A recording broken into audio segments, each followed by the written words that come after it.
So welcome everyone. Anna, I've made you the co-host. So if you see somebody else come in, you're welcome to let them in to our monthly crime prevention meeting. We really appreciate you for being here and for joining us as we talk about some important topics in our city. And today's topic is going to be specifically about auto theft and auto theft prevention.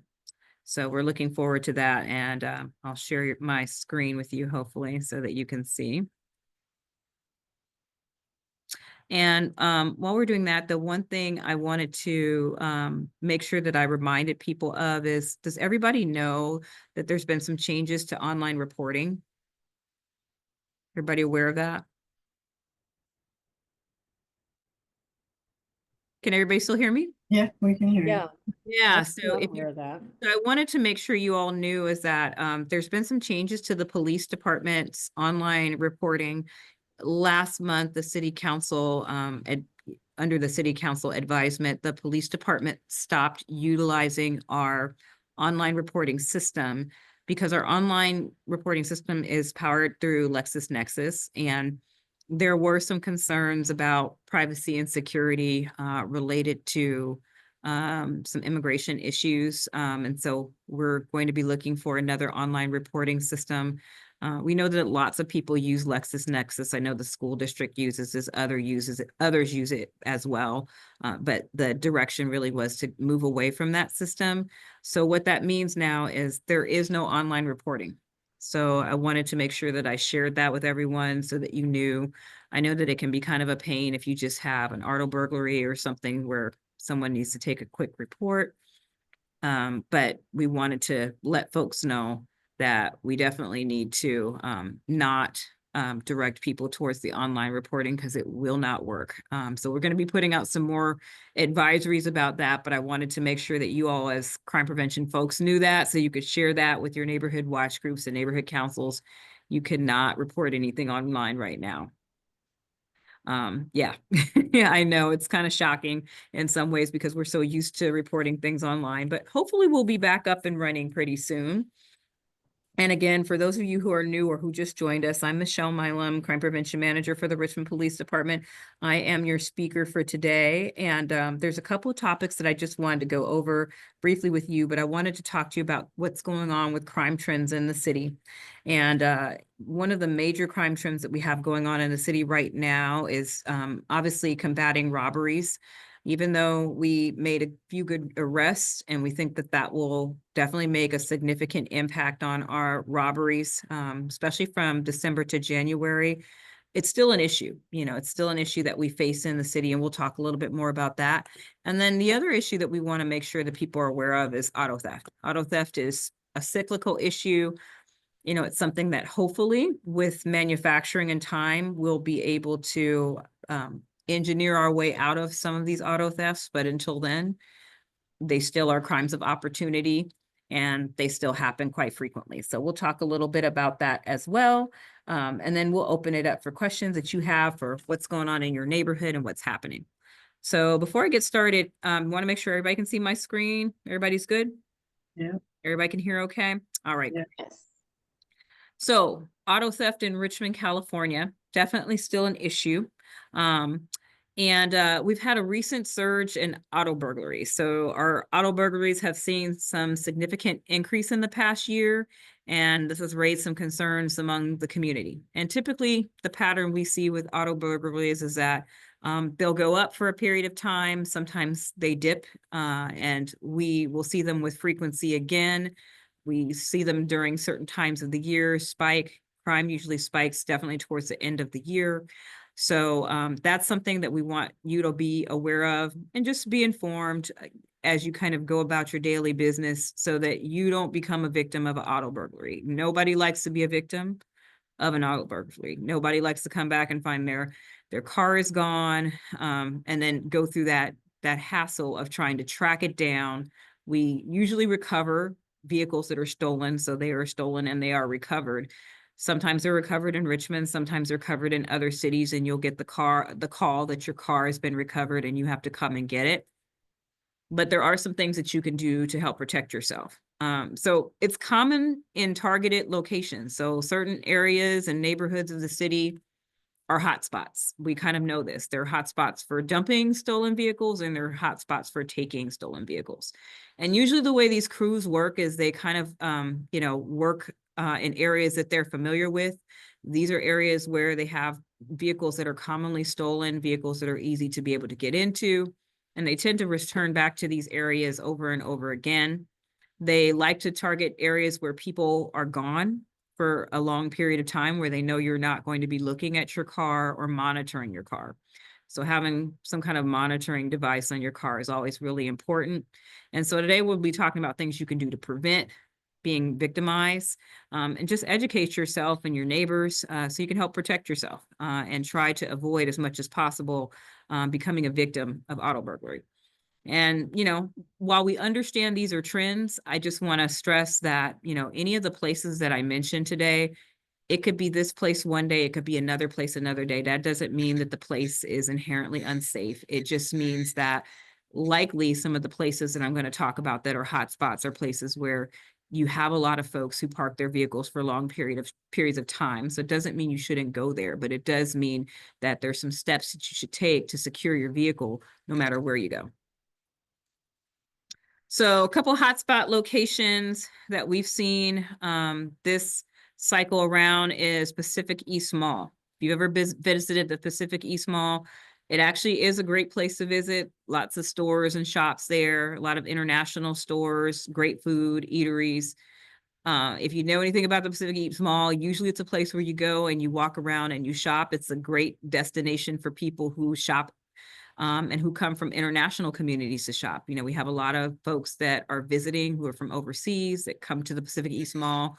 It's a stop on tour stops. But because it is popular, because you have people who are coming from different places, a lot of times people are not necessarily mindful about where they park their vehicle or what they actually put in their vehicle when they park. So we have seen an increase in some of the auto burglaries and auto theft in those areas. So a lot of that modus operandi or the MO has been window smashing. And, if you've ever seen a car window smash, people can smash a window in, under 30 seconds. It doesn't take long. I've seen it happen. And it can happen so quickly that, very few people even notice it, which is one of the important reasons that it would be important for you to have some kind of alarm or some kind of monitoring device on your car so you know what's happening with your car when you're not by there. The second location that we've been looking at is Planet Fitness. I love Planet Fitness personally. Oh, Planet Fitness would. I know I've been a member in the past. I love Planet Fitness. I love going there. I love the fact that they have those little rooms where you can go and get the extra spa treatments if you have your Black card. So it actually is a cool place to be able to go and work out. But what happens at gyms? People are gone for a period of time. If you're working out really good, you might be an hour or so, right? So, obviously thieves know this. They know you're parking your car at the gym. And so that's another place where, we've seen kind of a spike in some of these kinds of auto burglaries. And usually it's happening from 9 a.m. to like 2 o'clock in the afternoon. And we've seen kind of like a pry door lock, where somebody's trying to pry the door open. And one of the things that I encourage people to be aware of if you are going to work out at the gym is be the nosy neighbor at the gym. Obviously don't interfere if you see somebody that's doing something that they're not supposed to be doing. Don't be the hero and try to jump in and stop them from doing it, but make sure that you do report it if you see something going on. If you see somebody kind of hanging around the cars in the parking lot and they're not working out and they're not kind of going in and going out and doing what they need to be doing, make sure you contact management so management knows. Again, these are happening in the late kind of morning to the early afternoon. And so we're hoping that we can make an impact on those. And the last place is, I also like this gym. I've been to this gym before, City Sports. It's relatively new to Richmond, newer than some of the others. And so we have been seeing some window smashes there again on Friday through Sunday. So one of the things that's important is that you stay informed. I encourage you all to make sure that you're a part of some kind of a neighborhood watch or neighborhood council, that you guys are sharing information. Obviously, if there's a crime that occurs, what do we always say, right? Don't report it on Facebook. Don't report it on Nextdoor. Don't report it on your WhatsApp group. Don't report it anywhere until you've called it in, right? So call it in first, but definitely stay connected to those kinds of groups so that you can find out what's happening. You can also check out the city website so you can kind of see crime trends and things that are going on. But definitely stay updated in what's happening in your area so you kind of know what the lay of the land is. Because a lot of people just don't know that these kinds of crimes are happening. And so they really should be taking precautions, but they're not thinking about it. The other thing that's important is securing your vehicle. Lock your car doors, roll up your windows. Remind your neighbors to roll up your windows. Even when you're parked in your driveway or your garage, make sure that you are securing your vehicle. If you don't have an alarm or some kind of a tracking device or some kind of on-call or some kind of electronic device attached to your vehicle, consider getting one. It is an investment, but it definitely is a much cheaper investment than getting your car stolen and having to have it recovered or, you know, God forbid, getting it stripped, which we don't see as much in the Bay Area, but it can happen, or having your window broken. I know for me, you know, $500, you know, for a broken window. And then, you know, you have to deal with your insurance and waiting for a police report. It's a waste of time. It's a time bandit. So if you can help prevent that by making sure your vehicle is secure and you have a way to monitor your vehicle when you're not there, and it doesn't matter what kind of monitoring device you use as long as it works and it alerts you in real time about what's going on with your vehicle, that is a great investment.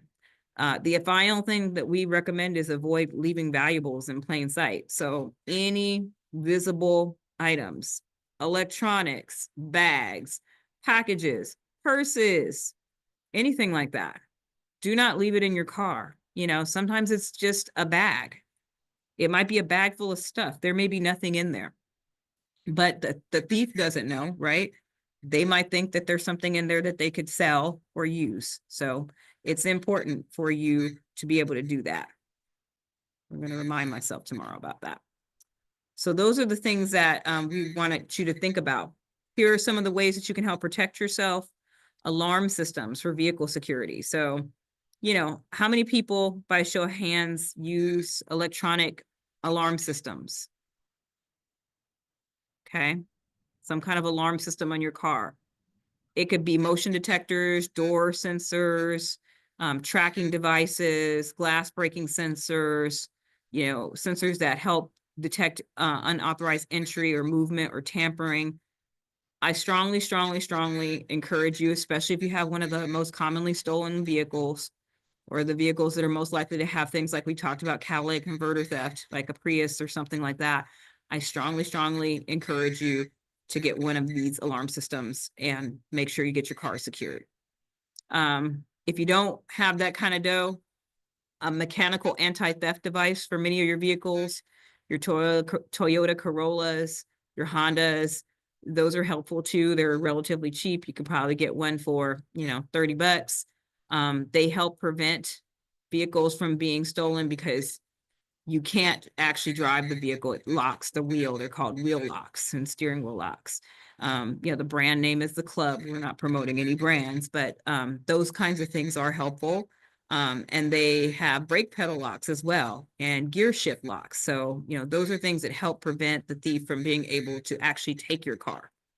The other thing that's helpful is GPS tracking. Anybody use that? GPS. So GPS systems allow you to be able to monitor the location of your vehicle.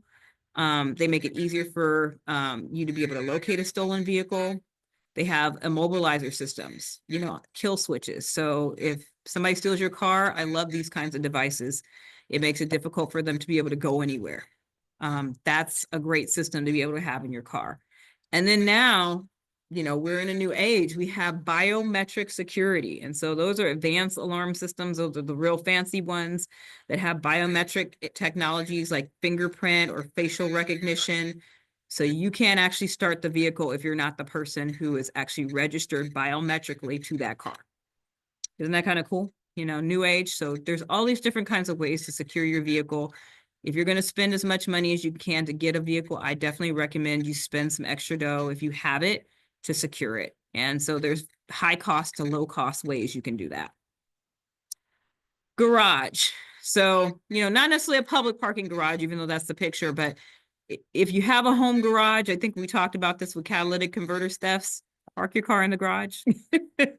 If you can fit it in there, how many people can actually fit stuff in their garage? You don't have to raise your hand. A lot of people can't because they have things stored in their garage, but a garage is a great place to park your car because it presents a barrier between your vehicle and a thief that wants to get access to your car. So just simply by doing that, it's an extra layer of security, and it also deters both theft and vandalism. We've had series where at some of the apartment complexes, especially in the Hilltop area, and I live in the Hilltop area, so I've seen this happen. People just go and they don't even want anything from the car. They just smash the window. And why people do that, not quite sure, but we've seen series of where people just have had their windows smashed. So anywhere that it's difficult in those kinds of communities because you don't actually have a garage. But if you do happen to have a garage and you could put your car in there, great. If you live in an apartment complex or a condominium complex or a place where you just don't have a covered garage, then invest in some of those anti-theft devices that we talked about. And also it just helps preserve your car from things like hail and snow and sunlight, and it just extends the appearance life of your car. Reporting suspicious activity, we encourage everyone to be observant, stay alert to your surroundings. If you see anything unusual or suspicious, report it to the police department. We have our non-emergency number, which is 510-233-1214. Maybe we can put that in the chat afterwards if you don't have that number, but you should definitely have that number programmed into your phone. You can call the dispatchers if you see something suspicious. You can call that 233-1214, press 0, get into the dispatch system and say, hey, I see something. It doesn't really feel quite right to me. I am concerned, like somebody's looking into car windows, somebody's jiggling a car handle and they can't kind of get into the car, and it's been happening for over 2 minutes and it just doesn't quite feel right, and you can report that. When you report, you're going to want to provide the dispatchers with detailed information. So they're going to ask you for a lot of questions to get as much information as possible. So they want to know, when is it happening? What are the times? What are the location? What do the individuals look like? What are the descriptions of the vehicles that are involved? And all kinds of information in a summary of that kind of behavior. So it's hard in the heat of the moment sometimes to remember things, but it is important for you to be able to be descriptive as you can. So other crime trends, what else is going on in the city? Excessive speed. So I actually have our crime analysis report for January that I'm taking a look at now. And I wanted to talk to you a little bit about it because we're having a lot of issues with traffic here in the city of Richmond. We also have a lot of issues sometimes with, unfortunately, people who drive fast and people who drive under the influence. And unfortunately, when people drive under the influence in Richmond, they're really, really, really under the influence. They're really, really drunk. So we have had 79 collision reports, and of those that were injuries were 27. And these were just general collisions. And, the primary collision factor that we've seen in some of these collisions have been speed. We have issued about 92 citations. So we're doing the best we can as a police department to try to impact traffic and bring back some of the traffic enforcement that we lost over the last couple of years.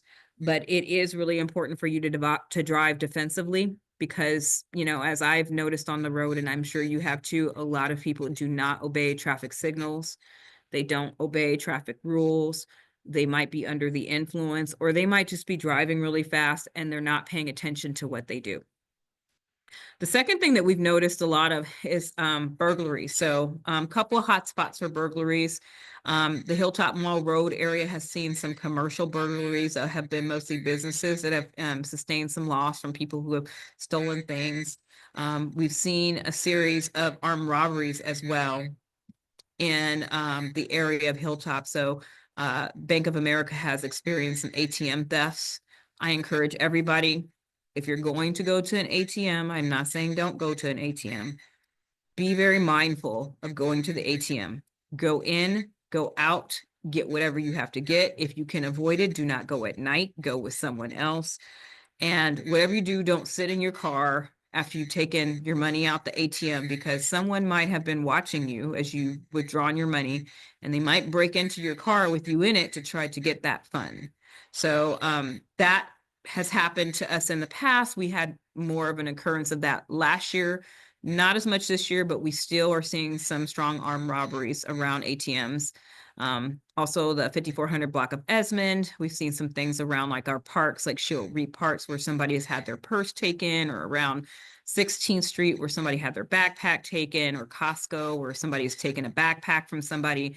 And again, strong armed robberies are robberies by force where somebody snatches and grabs something. So it's important when you're walking down the street, you have stuff with you, backpack, bag, purse, things like that. Keep it closely to you. You know, if you can wear it for, those who wear crossbody, wear it crossbody so that it's close to you. So it's very difficult for somebody to just snatch it from your shoulder if you can help it. And avoid carrying things that are too flashy or fancy that you think people might take. And then finally, vehicle theft. We've noticed a couple of other spots of vehicle theft around 15th in Pennsylvania and Cutting in South 23rd. So I like this quote. It says, the safety of our community is in our hands. Together, we can protect our neighborhoods and safeguard our most valuable possessions. And that is because safety is a community issue. It's not something just for the police department. There's something you can do as a neighborhood person, as a community activist, as a volunteer, as someone who just cares, as a business person, or if you work for a nonprofit, to help educate the community about what they can do to help prevent crime. And that's what crime prevention is. It's knowing that crime exists. It's not burying our head in the sand and pretending like, oh, it will never happen to me or it doesn't exist. It also, conversely, isn't being so hyper vigilant that you no longer enjoy life or everybody becomes a suspect, because that's no way to live either. It's just being mindful and aware of your surroundings and understanding that there are some simple things that you can do to avoid being victimized. Don't make it easy for them. So with that, that is the end of my slideshow. I'm going to turn that off and hopefully stop screen share. And I want to open it up to see if there are any questions from anyone. Feel free to jump right in there.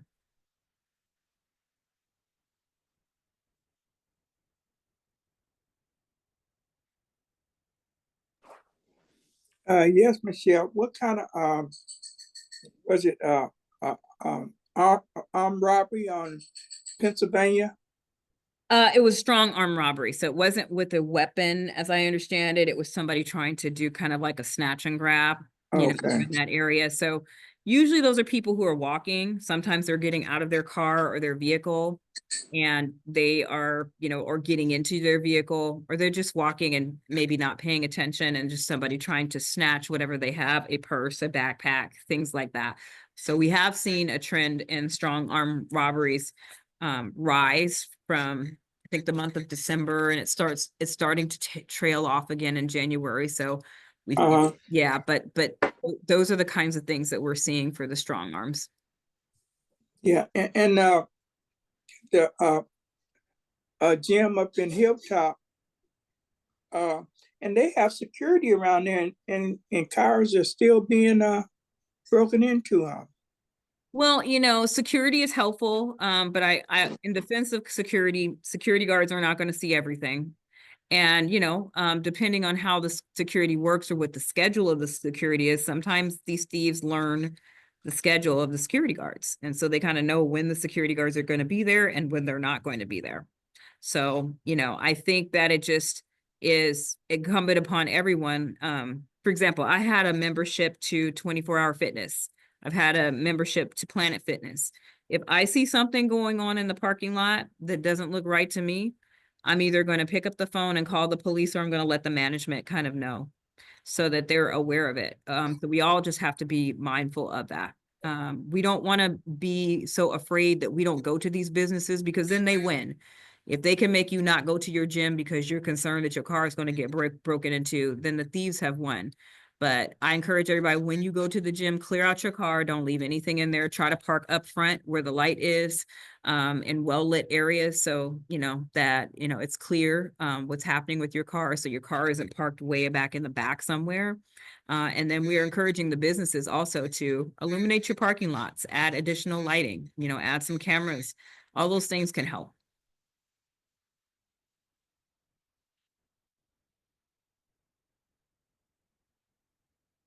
Any other questions or comments or neighborhood issues or things you'd like to share? This is your time.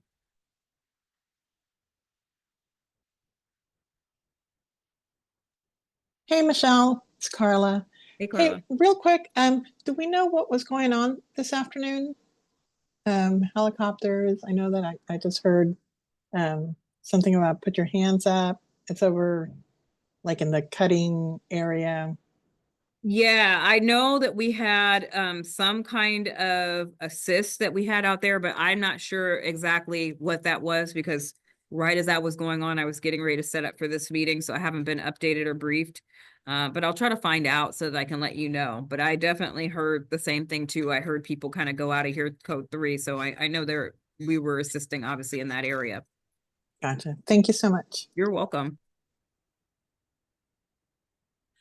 Yes, Michelle, can I ask a question concerning the parking? How the people are parking beyond the intersection and the tail end is in the intersection. And make it hard for people to see around or either to, in driving. Turning the corner. Make it, Oh, and driving. people kind of park Is up there close. any enforcement for that problem? It's real bad. Where Roosevelt and up near 23rd, going towards up near 23rd. That's a big problem. And I kind of feel sorry for if you in a wheelchair, they on the sidewalk part. Is that being enforced? Yeah, so you brought up a really good point. A lot of people say, are you enforcing the rules like when people block sidewalks? And now we have a new traffic rule that you're not supposed to block in a certain number of feet from an intersection, so you don't blind the person from being able to make a turn safely. So yeah, we will enforce those kinds of things. The sidewalk parking and things like that. Parking enforcement can help with some of that. Some of that is also working with our traffic unit to identify some spaces in the city where that's happening and go out and do some enforcement out there and be able to write some tickets. So the best way to address that, I think, is you can call it into dispatch, or the other option that you would have is reach out to us and let us know, like, hey, there's a lot going on in this, area. We like some additional enforcement out here, and then we can let the traffic unit and the beat officers and the parking enforcement teams know that it's in need of some support and try to get some support out there to the neighborhood. Oh, thanks. Thank you. No, you're welcome. And that happens quite a bit. We did a neighborhood walk the other day, and I was walking back to my car, and I noticed that I could not actually clear the street because there were people who were just parking in off of the sidewalk and just blocking the sidewalk. And it was okay for me, obviously, because I could go around.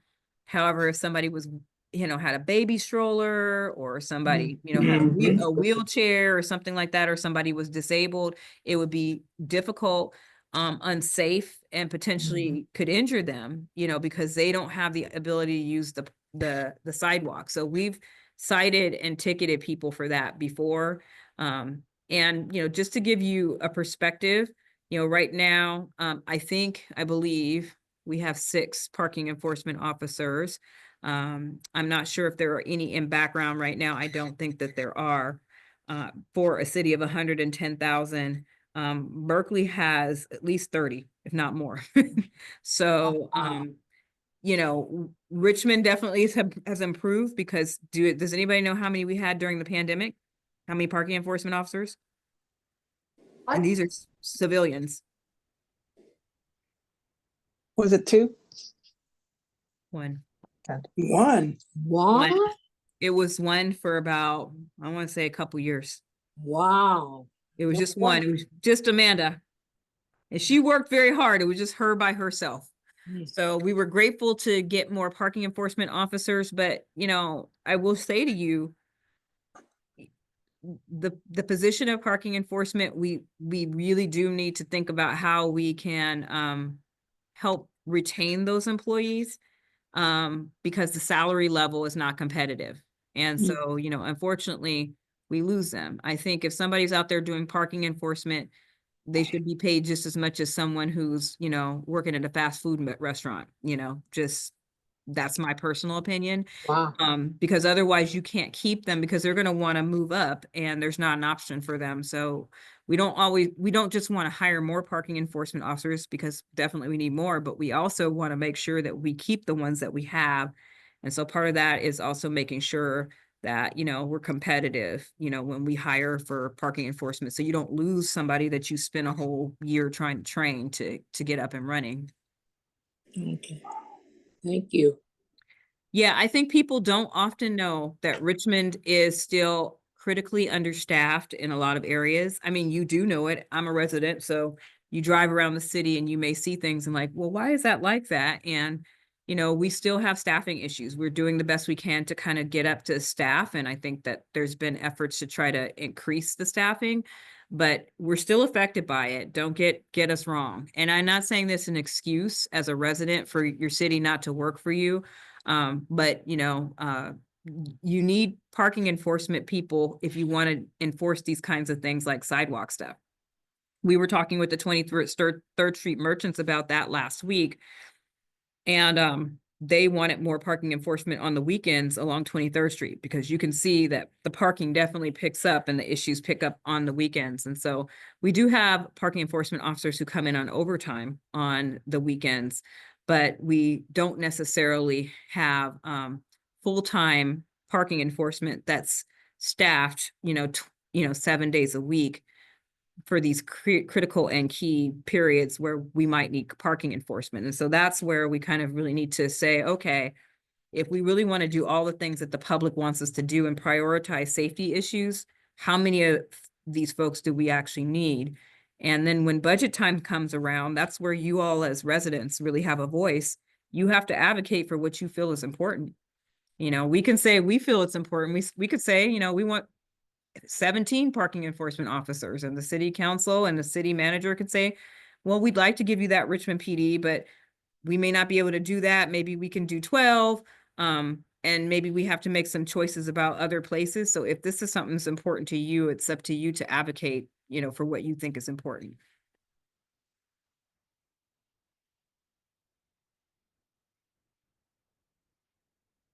Any other questions that folks have? Or did I miss anything in the chat? Check the chat. Don't see anything. Shelley, it's so hard to hear you. Can you hear me now? No. Okay, so are some people having a hard time hearing? Yeah, you kind of lost your volume there. Okay, can you hear me now, though? Yeah, but you're still low volume. Okay. Yeah, your volume dropped. Oh, okay. Well, Sounds better. Oh, you're back. okay. Much better. Much better. Okay, got it. So I was just asking, did anybody else have any other questions? I didn't see anything in the chat.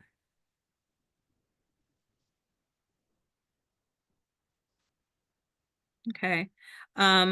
If there are no other questions, we are going to be having a series of other topics for crime prevention, and we want to hear from you about topics you think are important. We've done a lot of topics that the community wants to hear about. We did catalytic converter theft. We did robberies. We did sideshows. We've done illegal fireworks, and maybe we'll do another one because I know that's a hot topic right now. We've done human trafficking. We've done homelessness. And we don't have to just do a topic once. We can repeat it and invite different guests to come in on different subjects and topics. So if you have suggestions for topics, please let us know. You can let us know now. You can let us know in the chat. If you think about it later on, you can email us. I'm always happy to find someone who can come and speak on a topic that you all feel is important to you, because this is your time as neighbors and as community members to get the information you think is valuable and important. The second thing I wanted to let you all know about is that we are definitely looking for more people to sign up for Neighborhood Watch. So we don't have a specific date. I think we're looking at trying to do it in April for our block captain training. But we really want to, for that, have a long push of at least 6 weeks to encourage people to sign up for block captain training. That's an opportunity for you all to get trained on how to be a neighborhood watch leader. And I always tell people, some people are like, well, why do I need to get trained to be a neighborhood watch leader? I've been watching out for the neighborhood for 20 years. The training isn't necessarily, if you've been doing it that long, to teach you something you didn't know, but it's more to make sure that you're connected to the right people to get your neighborhood issues resolved. You know, if you don't know your beat officer, if you don't know your beat lieutenant, if you can't get connected to code enforcement, if you don't know who to call public works for, if you don't have any of those tools, that could be really valuable for you to make those connections if you're really comfortable in organizing. Some people might not be so comfortable in organizing. They're like, I've never organized anything on my block. I'm afraid to talk to my neighbors. Where do I start? So really doesn't matter, you know, if you're starting down here or you're starting up there. This is an opportunity to be able to connect and to be able to get some of that information that can help you. And we're here to guide you. We're not going to leave you out there, you know, swimming alone. So if you need a life raft, if you need a, you know, a hand to be able to get started, we're here to make sure that happens for you. And we want to make sure you get all the resources you can. So if you are interested in doing that, if you want to be involved in Neighborhood Watch, we're going to do that. We appreciate also Anna Duran, our crime prevention specialist, is on the line. This year, we were fortunate enough to start bilingual Neighborhood Watch training. So now we have the ability to train Neighborhood Watch also in Spanish, which I think is great because we have a large percentage of our Richmond residents who speak Spanish, and we want to be able to get Neighborhood Watch going in those communities too. So language should not be a barrier for people to be able to have access to police services. So that's another option. One other thing I want to remind you all about is our chief has been doing a series of community events and forums. So far, we've done 5 of them. And with the Latina Center as a partner, we've worked with some of the local churches. And this is really on immigration and Richmond sanctuary city status.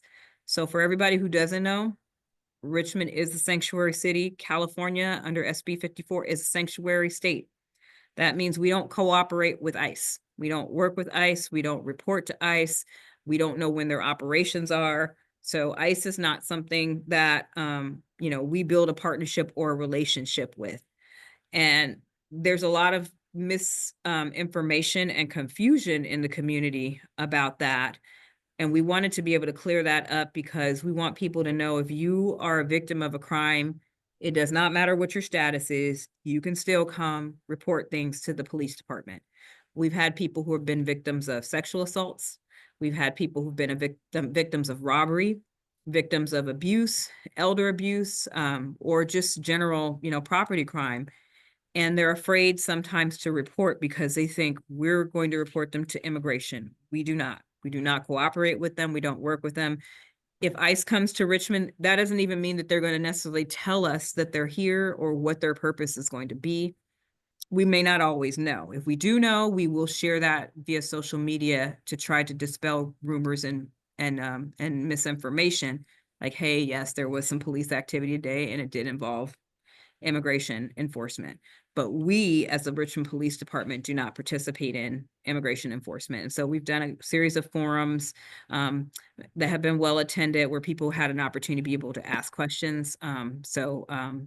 Last Sunday, we were able to do one with a local church, very good turnout. People were able to ask questions. We were very grateful for our partnership with the Latina Center, the 23rd Street Merchants, the Richmond Business Association, Faith in Action East Bay. And so we've participated in a lot of those forums, and we're happy to do that more often. So if people still have questions, they do. So I just wanted to drop that in there in case people had questions about that, because I know that that's a hot topic in the community. And we're here to support the residents of the city of Richmond, regardless of your status.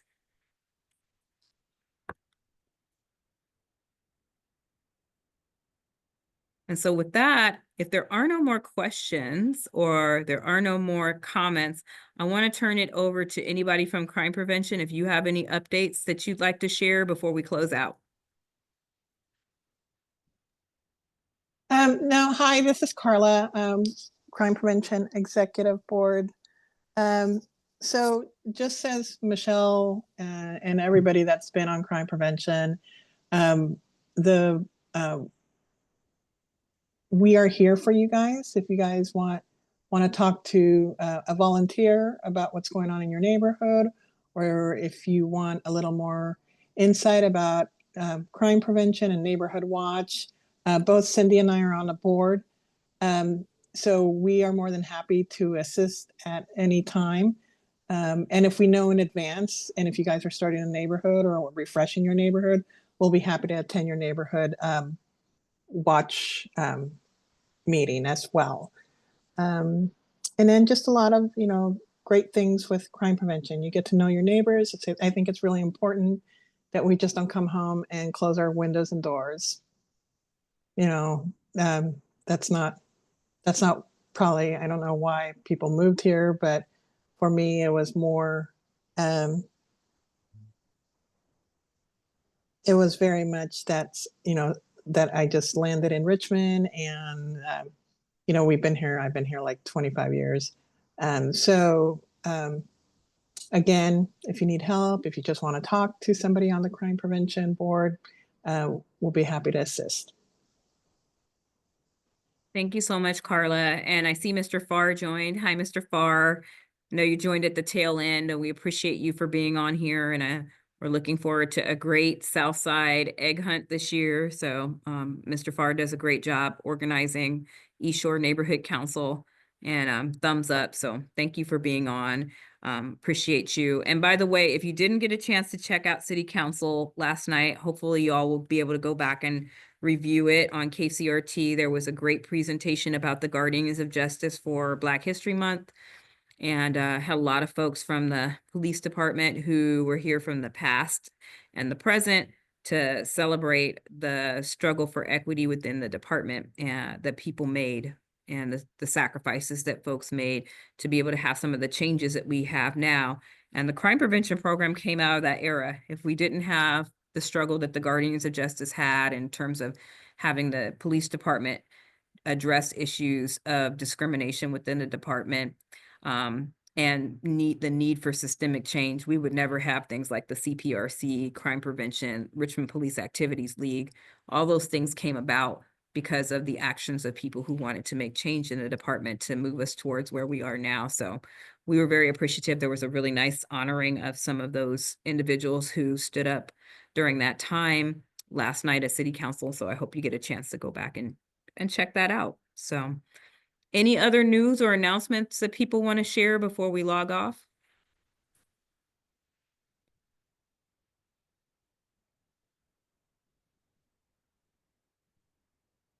All right. If there is no one else who wants to share, I will give you your time back. I thank you for being on this. This is recorded, so I'll make sure that I send this out to everyone. So you get a recording of this, and I'll also send out the notes to the meeting. And we will be back here next month at the same time. Usually it's on the fourth Wednesday of the month at 5:00 p.m. and we'll have a new topic for you. So look forward to that. Thank you for all the information. Thank you, Anne. Everybody have a great night. Thanks, Michelle. Have a good night. You have a good night. Oh. Bye-bye.